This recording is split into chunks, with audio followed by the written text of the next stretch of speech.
할렐루야. 아멘. 우리 주님의 이름으로 여러분을 사랑하고 환영합니다. 아멘. 어떤 이유에서 이 자리에 있든지 간에 우리는 하나님의 은혜가 없이는 살 수 없는 존재입니다. 아멘. 이 자리에 오신 여러분들, 예배 현장에 오신 여러분들이 복되고 아름다운 줄을 믿습니다. 아멘. 제가 잠시 기도하고 우리 찬양하기를 원합니다.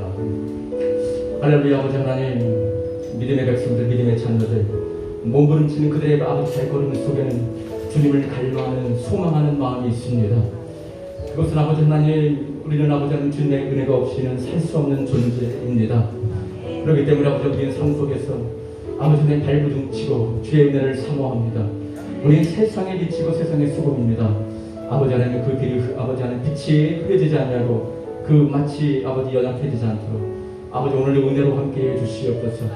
오래 있는 바로 그곳에서 우리의 작은 것을 다 주 앞에 드리기를 원합니다. 하나님 은혜로 아버지 채워주시옵시고 오늘도 아버지 현장님과 드리는 모든 예배 위에 동일한 은혜로 채워주옵소서. 예수님 이름으로 기도합니다. 아멘.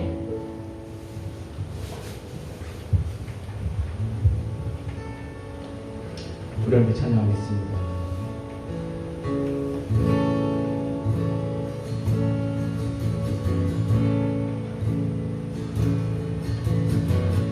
나의 영혼이 잠잠히 하나님만 바라며 나의 구원이 그에게서 나가는도다.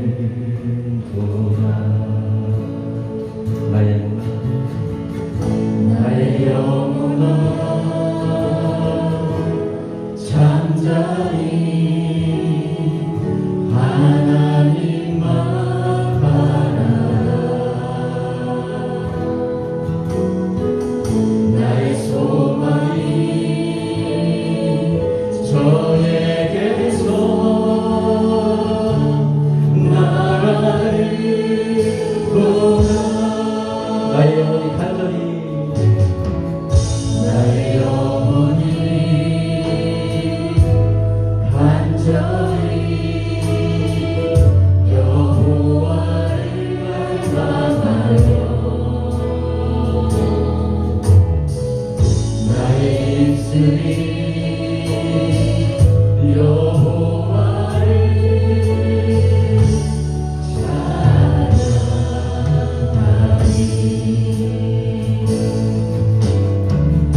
나의 영혼이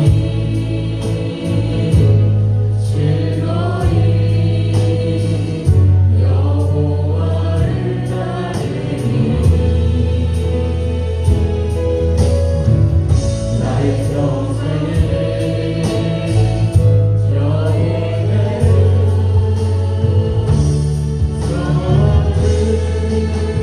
우리 나의 영혼이 잠잠히 서면서 나의 영혼이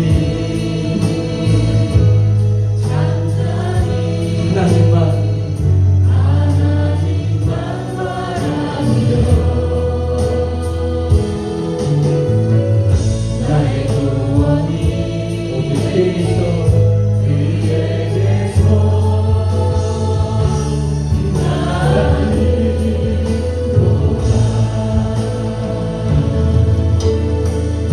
나의 영혼아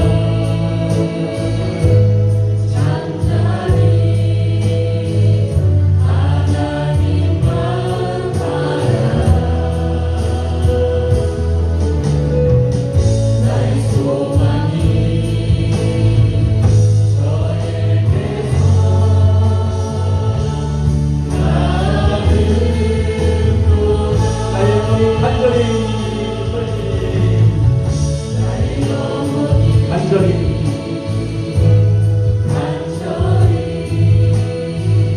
여호와를 갈망하며 나의 입술이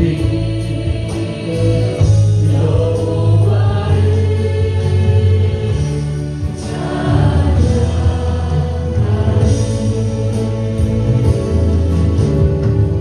나의 영혼이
그분의 이름 한번 간절히 부르짖고 기도합니다.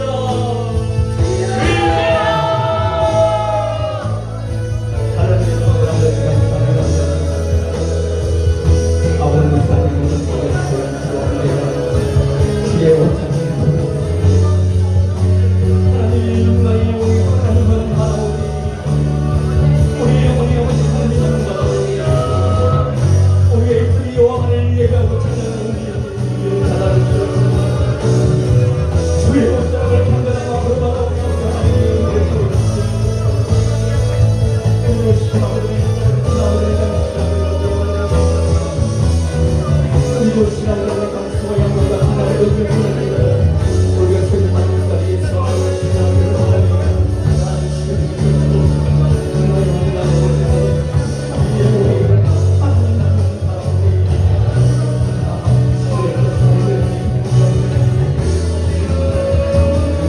간절한 마음으로 하나님으로 따르는 마음으로 주의 은혜를 받습니다. 하나님 예배를 받습니다. 하나님 말씀을 받습니다. 예수를 받습니다.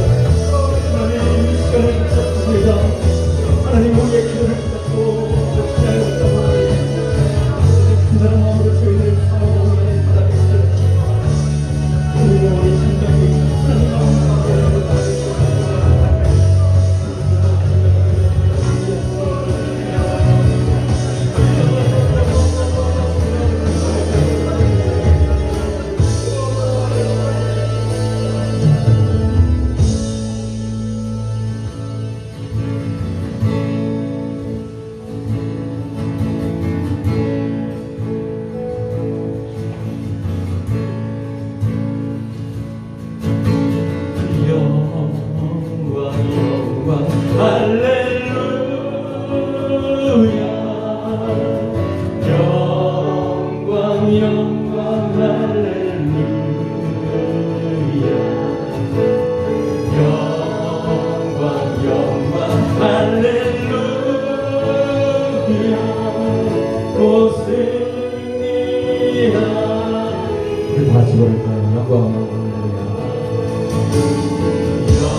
영광 할렐루야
목소리를 한번 합시다. 영광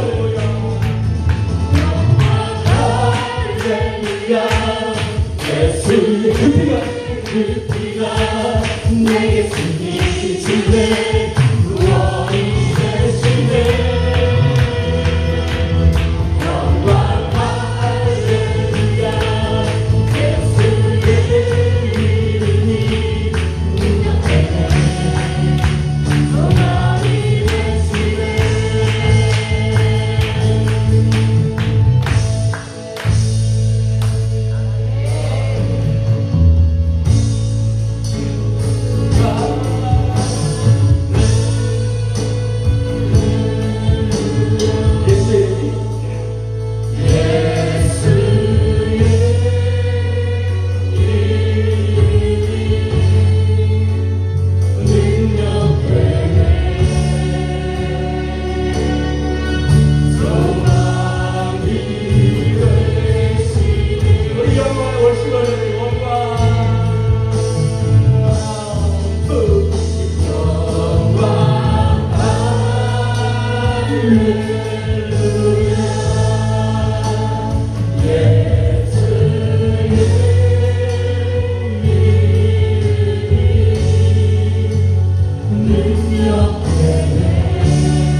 기도합니다.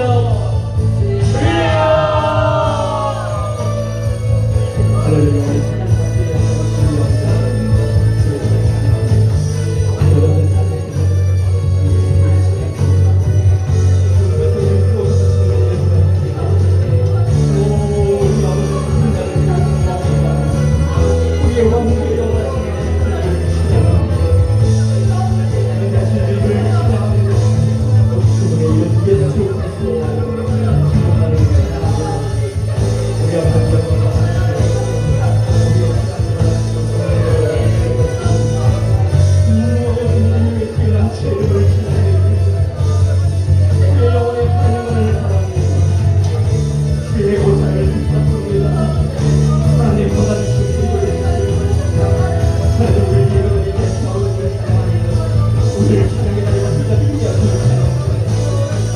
세상에 있어서 내가 소용 그곳에서 그를 몸을 미치며 갈망하며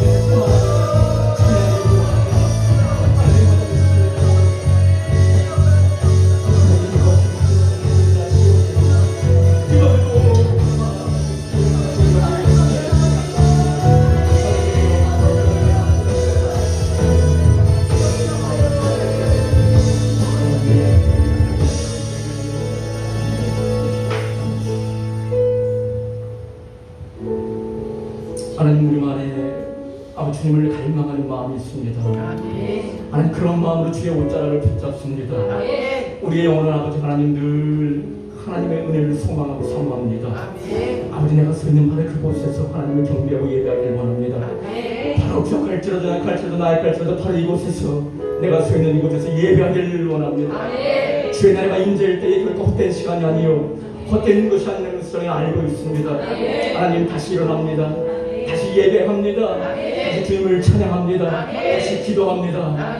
하나님 주의 이름만 높임 받아도 없어서 마지막 시대를 감당하는 저희들 이기게 하시옵시고 아버지 빛과 소금의 칼을 감당하며 우리가 서 있는 그곳에서 예수 향기를 드러나고 예수의 영광을 드러나는 모델 수 있도록 아버지 늘 예배를 통하여 은혜로 함께 주옵소서. 부족할지라도 예배 자리에 있게 하신 주님을 찬양합니다. 예수님 이름으로 기도합니다. 나는 예배자입니다. 찬양 되시면서 감동하겠습니다.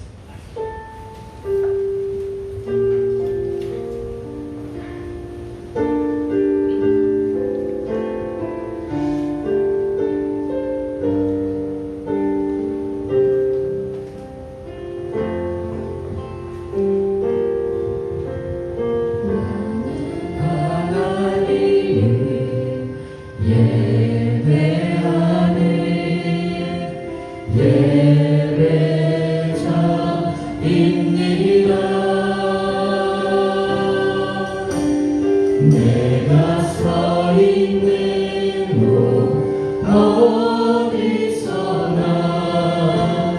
하나님을 예배합니다. 내 영혼 거룩한 은혜를 향하여 내 마음 완전한 하나님 향하여 이곳에서 바로 이 시간 하나님을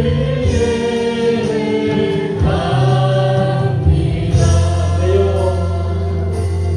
내 영혼 거룩한 은혜를 향하여 내 마음 완전한 하나님 향하여 이곳에서 바로 이 시간 하나님을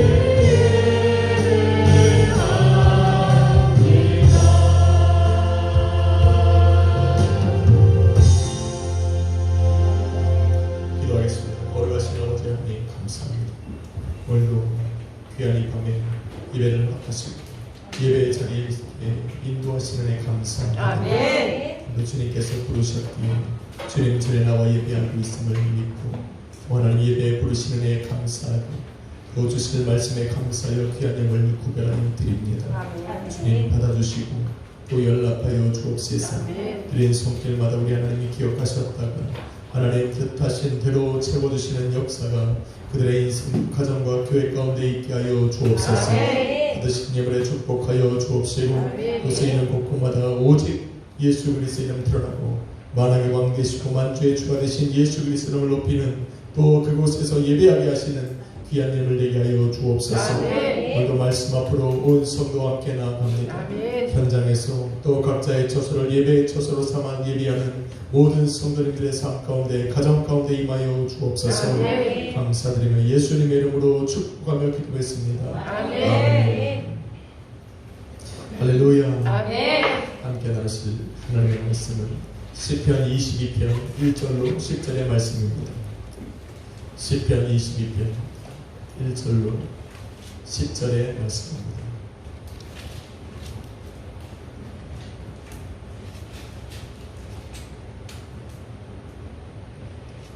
하셨으면 교독하도록 하겠습니다.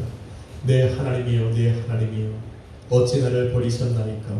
어찌 나를 멀리하여 돕지 아니하시오며 내 신음소리를 듣지 아니하시나이까. 내 하나님이여 내가 낮에도 부르짖고 밤에도 잠잠하지 아니하오나 응답하지 아니하시나이다. 이스라엘의 찬송 중에 계시는 주여 주는 거룩하시니이다. 우리 조상들이 주께 의뢰하고 의뢰하였으므로 그들을 버리셨나이다. 그들이 주께 부르짖어 구원을 얻고 주께 의뢰하여 수치를 당하지 아니하였나이다. 나는 원래로 사람이 아니라 사람의 비방거리요 백성의 조롱거리니이다. 나를 보는 자는 다 나를 비웃으며 입술을 비축거리고 머리를 흔들며 말하되 그가 여호와께 부탁하니 구원하실 걸 그를 좋아하시니 건지실 걸 하나이다. 오직 주께서 나를 모태에서 나오게 하시고 내 어머니의 젖을 먹을 때에 의지하게 하셨나이다. 내가 날 때부터 주께 맡긴 바 되었고 모태에서 나올 때부터 주는 나의 하나님이 되셨나이다. 아멘. 할렐루야. 아멘.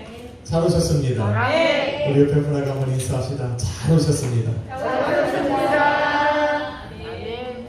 한 번 더 인사합시다. 당신을 위해 좋은 일이 시작되었습니다. 당신의 좋은 일이 시작되었습니다. 아멘. 제목을 한번 따라 했습니다. 찬송으로 거룩하신 주님을 배우리다. 찬송으로 거룩하신 주님을 배우리다. 아멘. 본 시편은 제목이 좀 특이합니다. 다윗의 0장으로 아엘렛 샤알에 맞춘 노래라 제목을 합니다. 아엘렛 샤알, 아엘렛 샤알. 입에도 잘 듣지만 이 고대 원어입니다. 아엘렛 샤알이 무엇이냐? 학자들마다 의견이 분분합니다. 저도 잘 모릅니다. 어떤 사람은 아엘렛이라는 말이 도움이라는 단어에서 나왔다 말하면서 본 시편을 도움을 구하는 시라 제목을 붙이기도 합니다. 또 어떤 이 칼레스라고 하는 학자들은 이 단어를 사슴이라는 표현을 씁니다.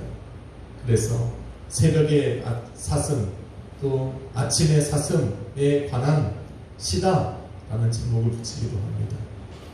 뭐 어느 것을 붙이든 정확한 뜻을 알지 못하기 때문에 답을 찾을 수가 없습니다.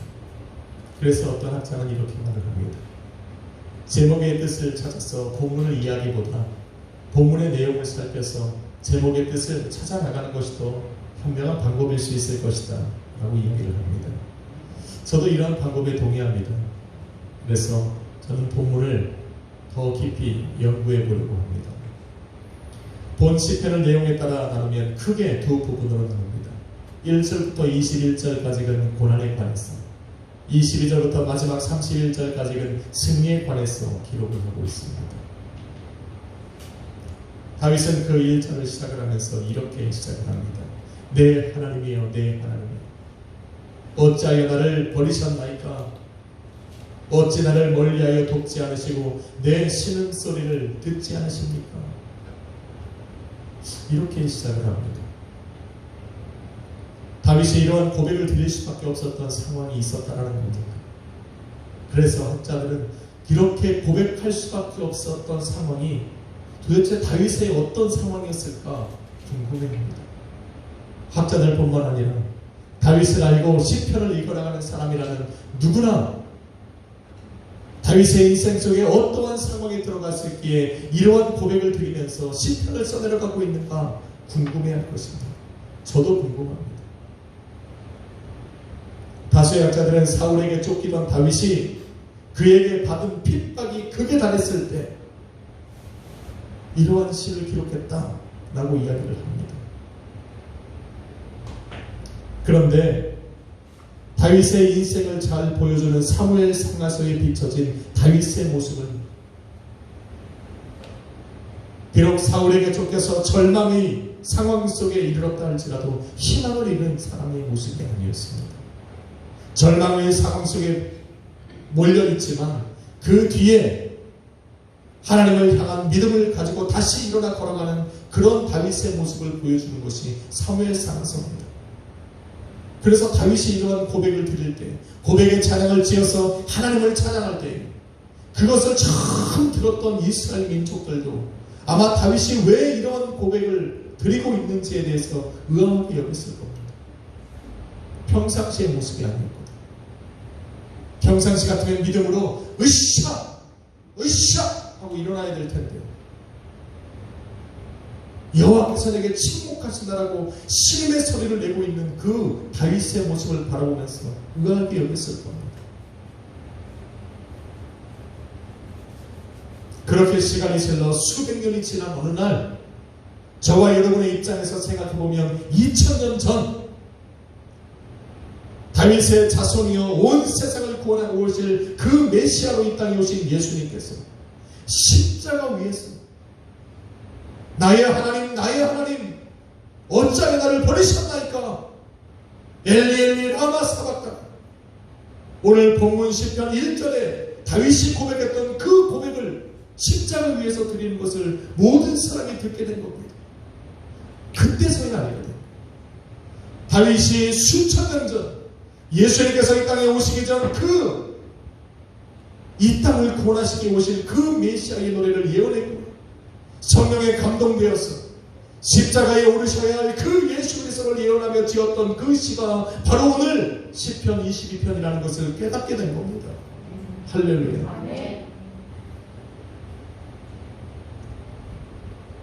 바로 예수 그리스도의 고난과 승리에 관한 예언의 시, 십자가의 어둠과 영광, 그의 죽음과 부활, 그리고 잠시 받는 그리스도의 고난과 영원히 그를 하나님의 나라의 그 영광을 비교하며 노래하고 있는 시, 그 시가 바로 시편 22편이라는 것을 깨닫게 된 겁니다. 그래서 시편 22편을 우리는 가장 아름답다 부르기도 합니다. 왜냐하면 찬송의 주제가 되신 예수님께서 주제가 됐기 때문입니다. 아마 우리가 드려지는 찬양 가운데 아무리 멋진 곡조와 가사가 있다 하더라도 그 가운데 예수가 빠지면 아름답다 이야기하지 않는 것처럼 투박하고 멋은 없지만 그 가운데 예수 그리스도가 살아있으면 그 찬양이 가장 아름다운 겁니다. 성도의 삶도 마찬가지입니다. 우리의 삶이 찬양으로 우리 하나님께 올려진다면 우리의 삶이 비록 세상 사람들의 보기에 투박할지라도 멋지고 빛나지 않을지라도 그것에 예수 그리스도가 나타난다면 하나님 보시기에 가장 아름다운 인생이 되리라 믿습니다.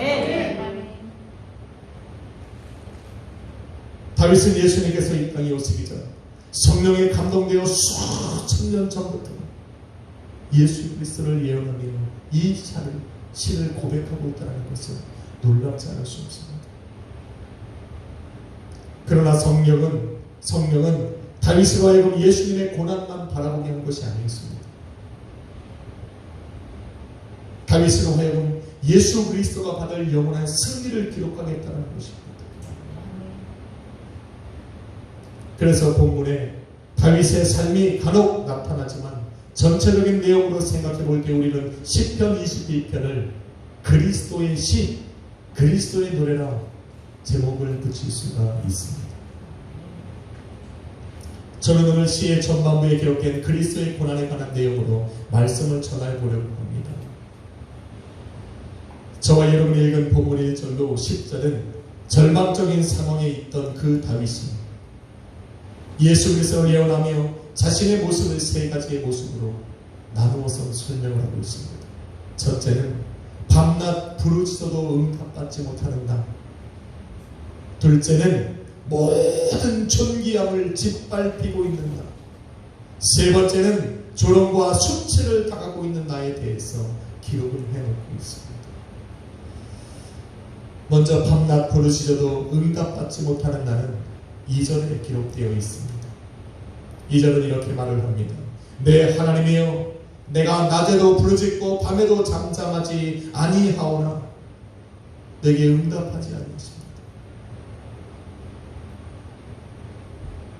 다윗은 지금 자신이 처한 상황을 위해서 낮에도 부르짖고 밤에도 잠잠하지 않았다 이야기합니다.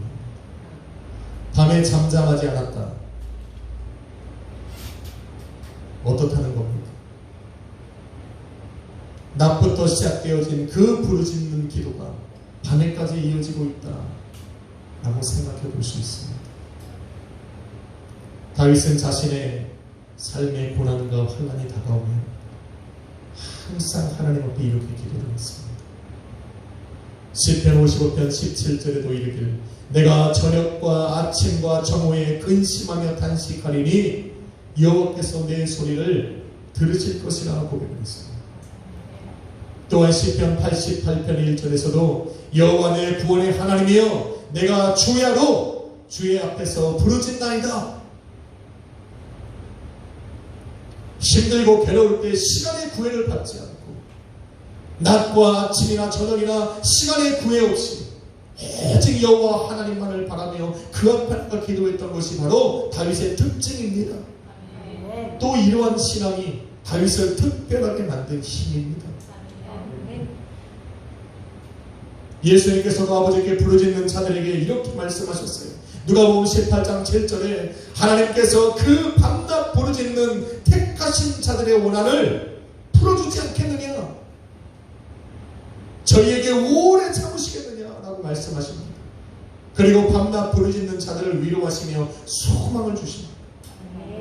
얼마나 힘들면 낮이고 밤이고 부르짖겠냐라는 거예요. 예수님 자신도 십자가에 오르시기 전 한적한 곳에 가셔서 땀이 핏방울같이 땅에 떨어지도록 밤이 맞도록 기도하신 모습을 볼 수가 있습니다. 간절함이 밀려오는 절박한 상황 속에서 있는 그 성도는 밤과 낮의 구분이 없습니다. 그의 온 영과 혼과 몸은 내게 응답하시는 그 하나님께 사로잡혀서 그를 찾기에 갈급할 뿐입니다. 밤의 어둠이 그의 기도를 가로막지 못한다는 겁니다. 지금은 흔하지 않은 모습이지만 과거에는 문제만 되면, 문제가 삶에 일어나면 짐 싸들고 기도원 올라가는 게 비일비재했습니다. 기도원에 들어갔습니다. 낮인지 밤인지도 모르고 기도하는 겁니다. 1시간이건 2시간이건 기도하는 겁니다. 어린아이서부터 정말 이 노년에 이른 그 성도들까지 다 모여서 자기의 기도의 자리를 만들어서 부르짖고 기도하던 그 모습들이 지금은 사라지고 없습니다. 10분만 기도해도 목이 턱턱 막혀요. 10분만 기도하고 20분만 기도해도 엄청난 일을 행한 것처럼 스스로 만족하고 일어나는 이 시대 속에 우리는 살아가고 있는 겁니다. 한번 인사합시다. 기도합시다.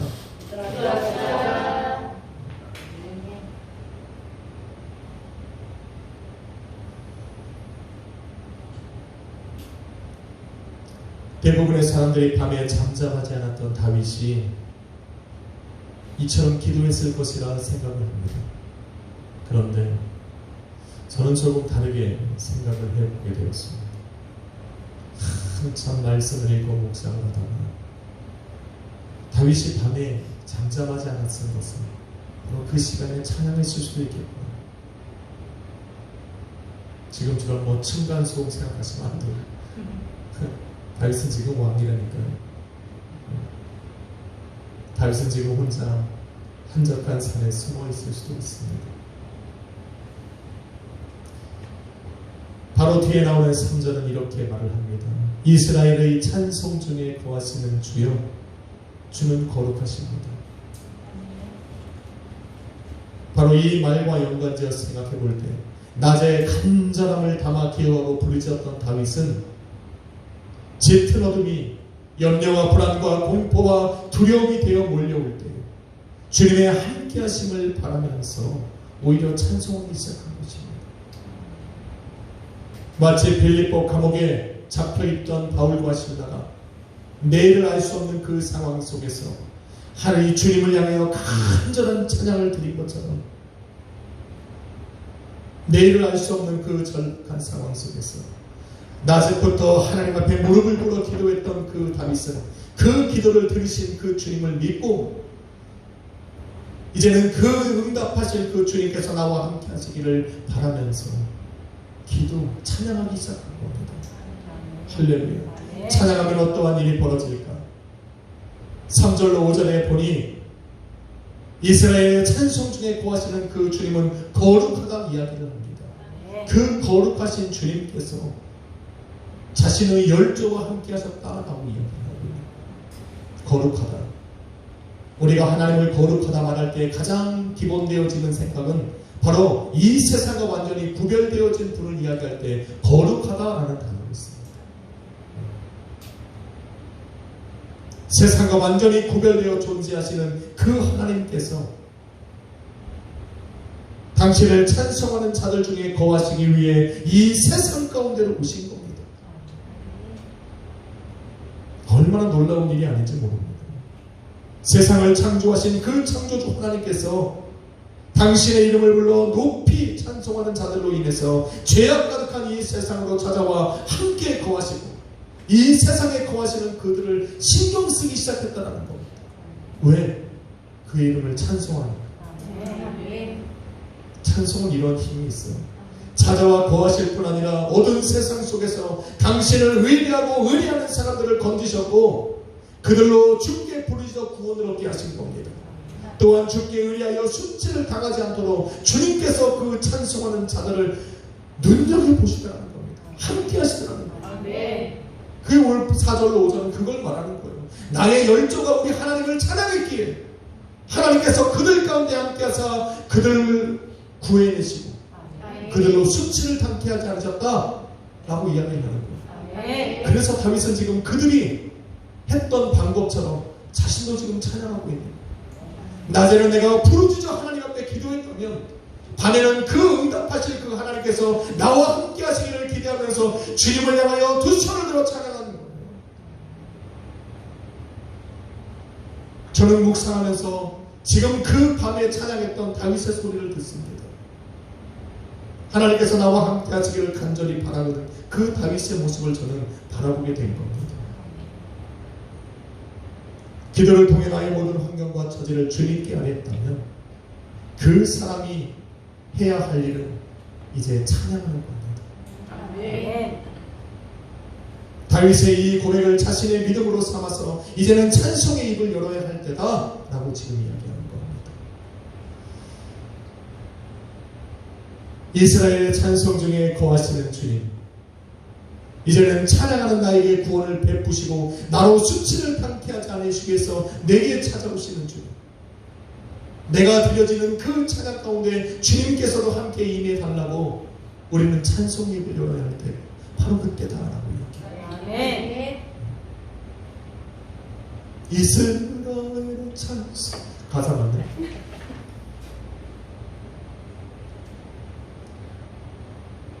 거하신 주님 거룩하십니다.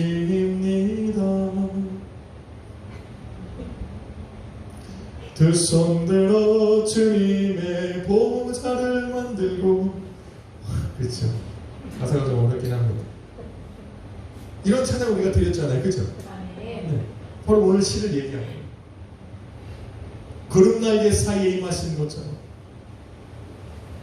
바로 이곳에 임하다.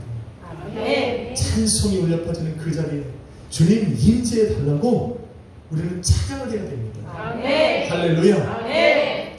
기도하는 자가 기도를 마친 후에 드려야 되는 것은 바로 찬양입니다. 아멘. 찬송 중에 거하시는 주.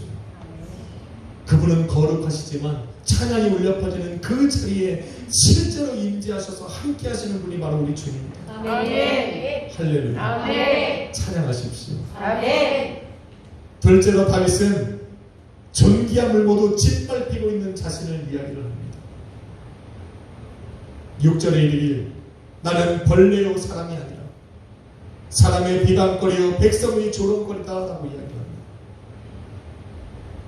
벌레를 간혹 좋아하는 사람은 봤어도 벌레를 존귀하다 하는 사람은 없습니다. 존귀한 벌레요. 존귀한 벌레. 이러는 사람 봤습니까? 벌레를 보면 기겁하는 사람들이 더 많습니다.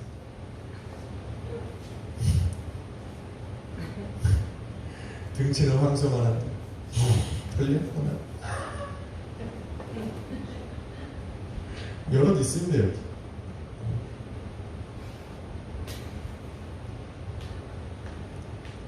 그런데 다윗은 사람들의 비방과 백성들의 조롱을 받는 지금 자신이 바로 벌레라 이야기합니다.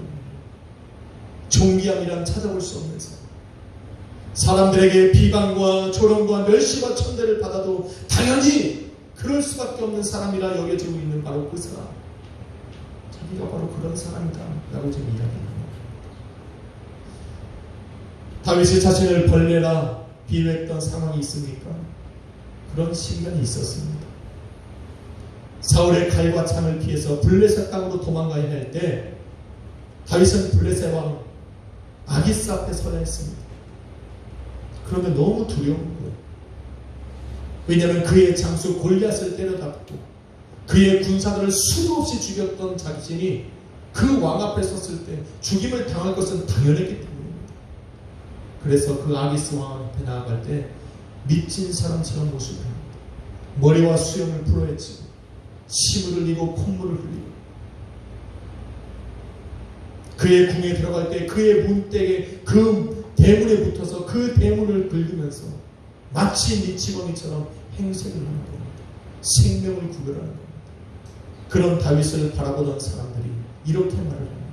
전에는 골리앗을 죽이고 수천 수만의 적들을 물리쳤던 그 용맹한 군사가 장수가 이제는 미치광이가 되었구나. 그러면서 그를 죽이지 않습니다. 죽일 가치도 없는 벌레처럼 여긴 겁니다. 그리고는 나가라 이야기합니다. 지나가라.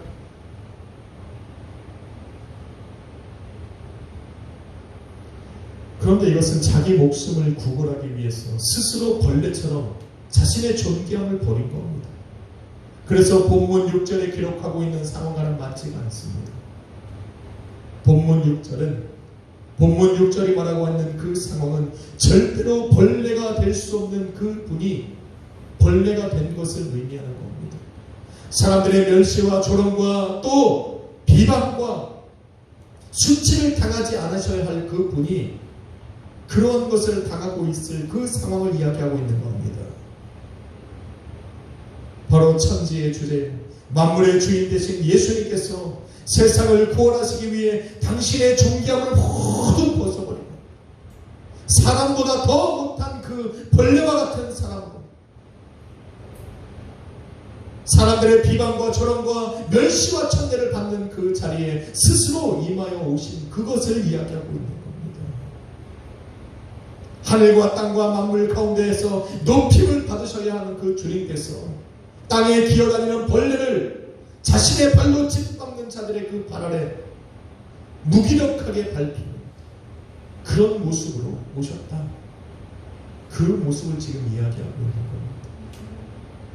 한 사람까지 구원하시고자 힘없고 낮은 그 사람 한 사람까지라도 구원의 소망을 갖게 하시고자 그거보다 더 낮은 자의 모습으로 세상 가운데 오셨습니다.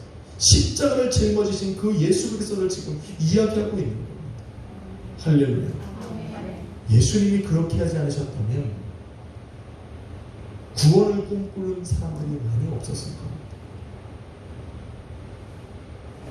예수님이 그 낮은 자의 모습으로 오셨기에 우리는 구원을 바라보게 되는 겁니다. 주님의 이러한 사랑과 헌신과 낮아짐을 보고 나니 누군가를 구원해야 할 때 단순하게 복음만 전하는 것이 아니라 그 사람을 위해서 나의 존귀함을 내어놓고 또 가장 낮은 자리에 앉은 나의 모습이 그 사람에게 보였을 때 구원의 자리로 인도할 수 있구나 라는 생각을 해보게 되었습니다. 다윗은 마지막 세 번째로 조롱과 수치를 당하고 있는 나를 말합니다.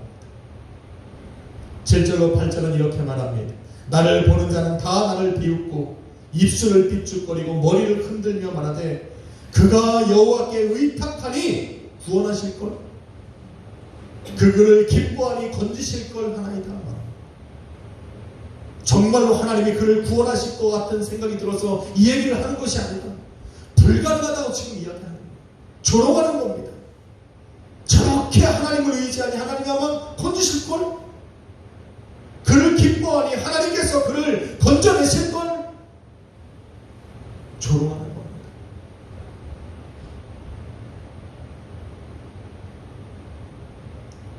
기도를 하고 있는 사람을 보면서 지나가면서 이런 말을 던져요.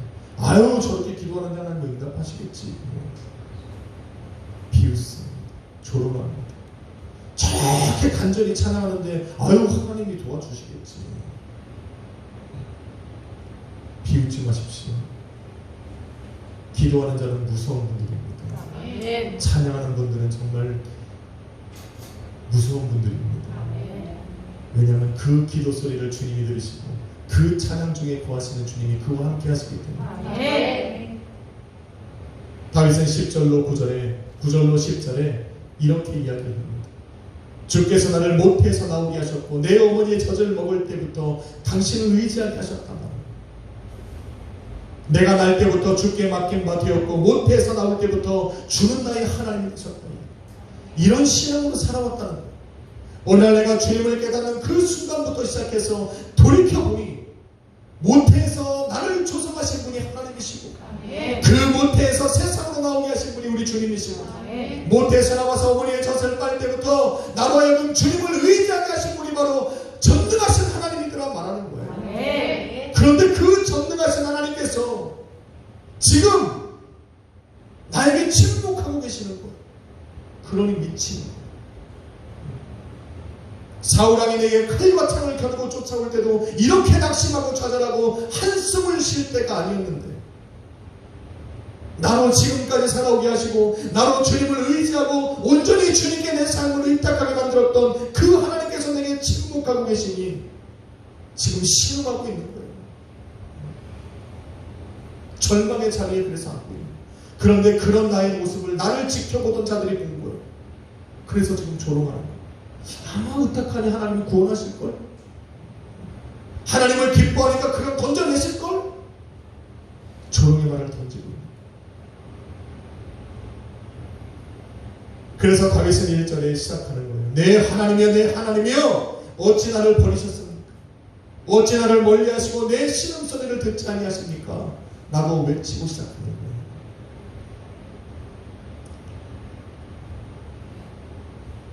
주님을 향한 신앙과 믿음이 도리어 자신에게 수치가 되어 돌아오고 있음을 다윗이 알고 있는 거예요.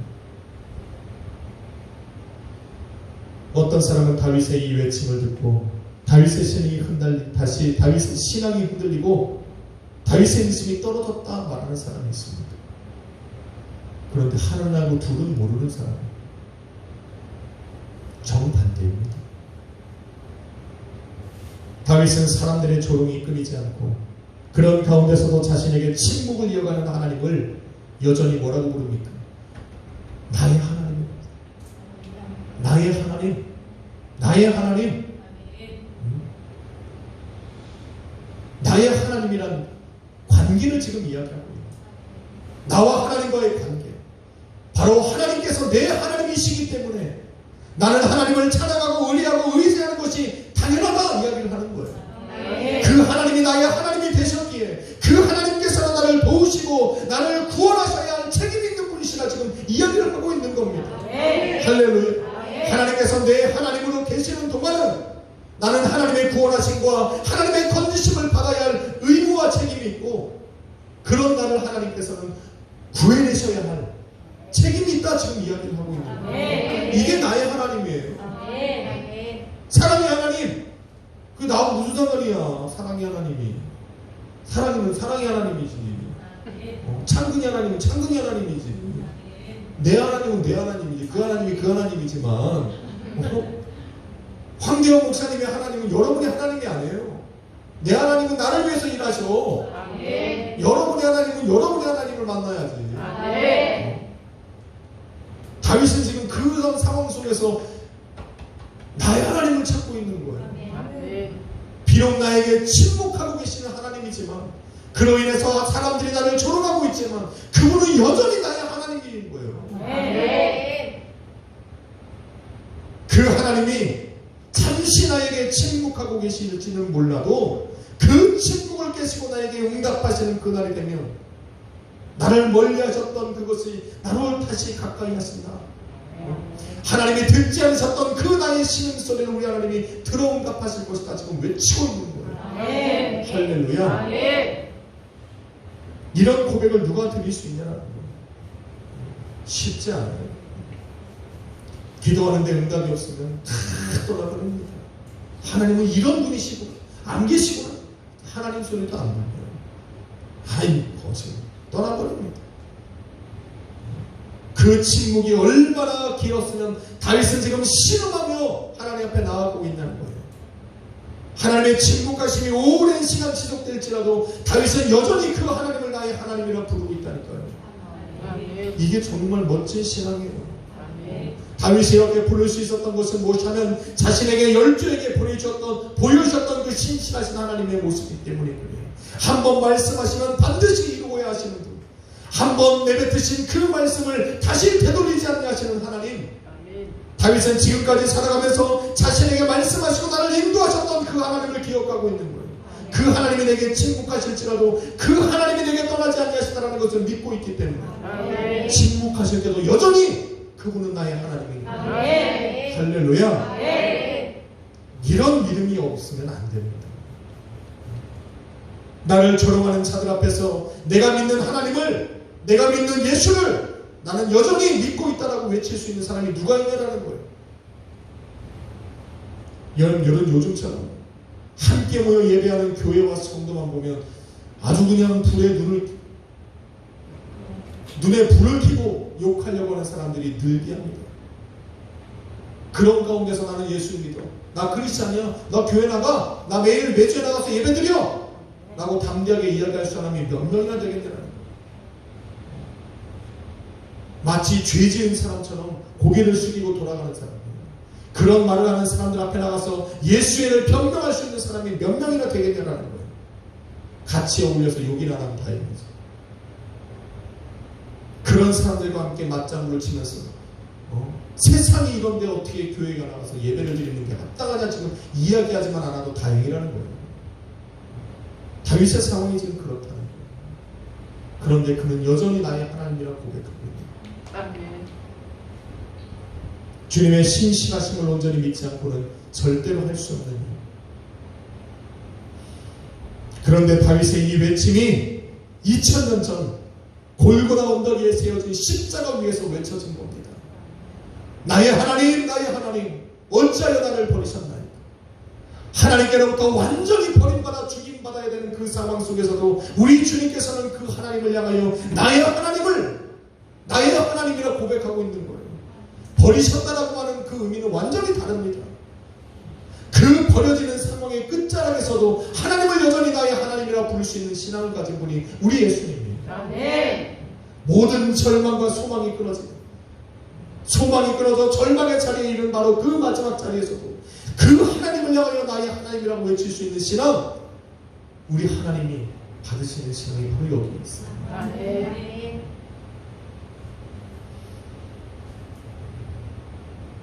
예수님을 죽은 자 가운데서 다시 살리시고 부활의 영광으로 그에게 옷을 입히셨던 그 하나님, 바로 이러한 고백을 받으셨기 때문에 주님은 말씀합니다.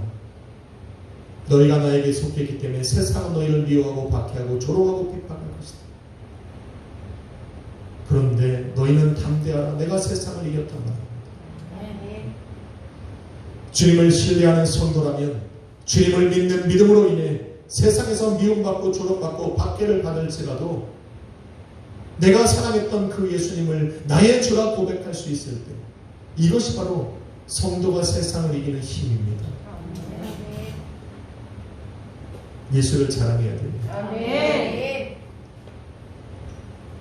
사랑하는 성도 여러분, 우리의 신앙과 믿음이 세상으로부터 조롱과 비웃음과 멸시와 수치를 받게 되는 이유가 될 수도 있습니다. 요즘에는 예수 그리스도를 믿고 교회 나가서 예배하는 것이 우리의 수치고 세상으로부터 미움받는 이유가 되기도 하는 것과 마찬가지입니다. 이런 대우를 받으면서까지 내가 예수를 믿어야 하나 생각이 되어질 수도 있습니다. 그럼에도 끝까지 신앙과 믿음을 지키며 살아가려고 하는데 예수님은 내게 관심조차 없는 것처럼 느껴집니다. 아무리 부르짖어도 삶의 변화는 일어나지 않아요. 내 모든 기도의 제목에 우리 하나님이 여전히 침묵하고 계시는 것을 느낄 때 낙심이 찾아오고 좌절이 찾아올 수도 있습니다. 그러나 나를 자녀여 성도라 부르신 주님의 약속을 믿어야 됩니다. 신실하신 그 주님의 말씀, 약속하신 것을 이루시는 주님의 신실함을 끝까지 한번 우리는 믿어봅시다. 그 믿음으로 다시 한번 세상이 듣도록 외쳐보는 거예요. 예수님은 나의 주님, 그분은 여전히 나의 하나님이다. 할렐루야. 숨기지 말자. 이 외침을 찬송의 가사로 삼아서 찬양하는 겁니다. 이스라엘의 찬송 중에 거하시는 주님께서 이 시간 들려지는 나의 찬양 중에 함께 거하시기를 기대하면서 이제는 우리가 입술을 열어 찬양합니다. 찬송으로 거룩한 주님을 한번 만나보는 겁니다. 찬송 중에 거하시는 주님께서 찬양하는 나를 찾아와 내게 응답하시는 날 세상이 조롱하던 그 모든 것은 내 삶의 영광이 되어 드러나는 겁니다. 멀리 있던 나의 신음소리가 주님의 귀에 가까이 들려지고 나의 의리함이 나를 구원이 되고 내 기뻐하는 그것이 나를 건지시는 이유가 될 그때가 되리라 믿습니다. 할렐루야. 주님께서 하시는 것처럼 다윗이 고백한 것처럼 세상의 조롱과 비웃음 앞에 우리는 흔들리지 마십시다. 주님의 침묵에 우리는 낙심할 필요가 없습니다. 왜냐하면 주님께서 우리와 함께 하실 것이라 약속하셨기 때문에 잠시 우리가 주님이 우리를 향하여 침묵할지라도 그 약속은 영원히 변치 않으시기에 우리는 잠시 침묵하시는 그 주님을 느낄 때 오히려 우리는 찬양하는 겁니다. 그래서 그 하나님께서 나와 함께 하십니다. 우리는 찬송을 드리며 그분을 만나면 되는 것입니다. 할렐루야. 이번 인사를 마칠까 합니다. 찬송으로 주님을 만납시다. 한번 인사합시다. 찬송 중에 거하시는 분은 거룩하신 분이다.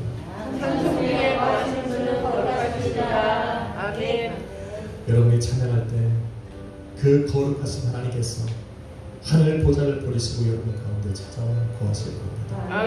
그 주님을 믿으시고 오늘도 기도했다면 찬양으로 여러분의 삶을 마칠 수 있기를 예수 그리스도의 이름으로 축원합니다. 기도하겠습니다. 거룩하신 아버지 하나님 감사합니다. 오늘도 다윗의 입을 열어 찬송케 하신 주님, 그러므로 찬송하는 다윗과 함께 하사 그의 삶을 회복시키시고 보수하시고 다시 부흥을 일으키신 주님, 오늘도 우리로 입술 열어 찬양케 하여 주옵소서. 찬양하는 우리 가운데 함께 하여 주시고 찬송 중에 거하시는 주님께서 늘 함께 하심으로 하나님, 우리가 기도했던 모든 것, 바라고 구한 모든 것에 응답 있게 하여 주옵소서. 오늘도 나의 하나님을 찾습니다. 나의 주님을 부르짖습니다. 그 주님께서 오늘도 이 밤에 우리 모든 성도와 만나주시기를 예수 그리스도의 이름으로 간절히 기도했습니다. 네. 찬양 한번 해봅시다. 여러분 기억하십니까? 우리는 움직이는 주의 움직이는 교회 찬양 드리시기 위해 우리 주님을 기도합니다. 우리는 주의 움직이는 교회 이곳은 주님을 위한 자리 내가 기도하는 모든 땅 위에서 하나님 예배하는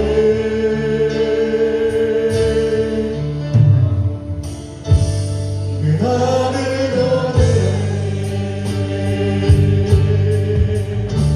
나의 노래로 주님의 성령을 드리 높임을 받으소서 이 세상에 다시 없는 것이 주님 거룩하십니다 그 손으로 주님의 보좌를 알고 만나에 경배하니 그는 나의 사이에 이것이 것처럼 내 위에 임하소서 하나님 우리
이스라엘의 찬송 중에 거하신 것처럼 찬양하는 나의 인생 가운데 함께하여 주옵소서. 찬양이 울려 퍼지는 아버지 우리 성도들의 가정과 또 하나님 우리 역시의 교회 가운데 주여 임재하여 주옵소서. 주의 임재가 있기에 오늘 우리는 세상의 조롱과 미움 앞에서도 주님을 나의 하나님이라 선포합니다. 주님의 침묵이 오랜 기간이 지나고 나의 신음 소리가 깊어질지라도 오늘도 내 입술을 열어 주님을 찬양하는 것은 오늘도 찬양 중에 주님이 거하신다 말씀하셨기 때문입니다. 우리는 입술을 열어 주님을 찬양할 것입니다. 어떠한 상황 속에서도 나의 입술을 열어 주님을 찬양할 것입니다. 찬양 중에 거하시는 주여, 우리 성도들의 인생과 가정 가운데 찾아가십시오. 그들의 환난과 어려움 속에 주님이 찾아가셔서 그들을 구원하시고 그들을 건져내어 주옵소서. 그러므로 내가 그 하나님을 경험하고 더 높은 소리로 더 기쁨의 찬양으로 우리 주님을 찬양케 하여 주옵소서. 오늘 아버지 하나님 많은 시간 또 환경을 뒤로하고 주님 전에 나오고 주님을 예배하는 성도들이 있사오니 기억하여 주옵소서. 오늘의 이 예배가 주님 앞에 온전히 드려졌어 아버지 하나님의 그들을 구원하시는 밑거름이 되게 도와주옵소서. 주님이 그들을 돌보시고 찾아가시는 이유가 되게 하여 주옵소서. 또한 아버지 각자의 가정을 예배의 처소로 세운 성도들이 있사오니 주여 그들의 예배를 받아 주옵소서. 그곳에도 동일한 은혜가 있게 하여 주옵소서. 아버지 하나님의 구원하시는 은혜가 가정마다 있게 하여 주옵소서. 또 하나님 오늘 군으로 복귀한 아버지 우리 영군이를 기억하여 주옵소서. 멀린 곳에 떨어져 있을지라도 주님께서 늘 동행하여 주옵소서.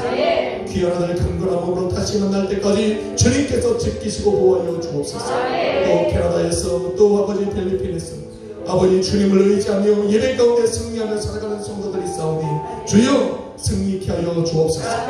그들의 인생과 가정 가운데 또한 찾아가셔서 그들의 삶의 각 사냥이 끊이지 않게 하여 주옵소서. 늘 동행하시는 그 주님을 체험하고 살아갈 수 있도록 인도하여 주옵소서. 오늘 이 밤에 우리는 찬양으로 거룩하신 주님을 뵙습니다. 오늘의 이 시간이 이 찬양이 우리의 삶에 끊이지 않게 하여 주옵소서. 예수 그리스도의 이름으로 축복하며 기도했습니다. 아멘. 지금은 우리의 모든 찬양을 받으실 우리 구주 예수 그리스도의 크신 은혜와 우리로 찬양케 하시는 아버지 하나님의 극진하신 사랑과 우리의 찬양의 주제가 예수 그리스도가 되게 하시는 성령 하나님의 감동 감안해주 역사하심이 오늘도 찬송으로 말미암아 또 주님을 만나고 또 사모하고 돌아가는 우리 약속의 모든 성도님들과 가정과 교회 위에 이제부터 영원토록 함께 하시기를 간절히 축원하옵나이다. 아멘. 감사합니다. 찬송하십시오.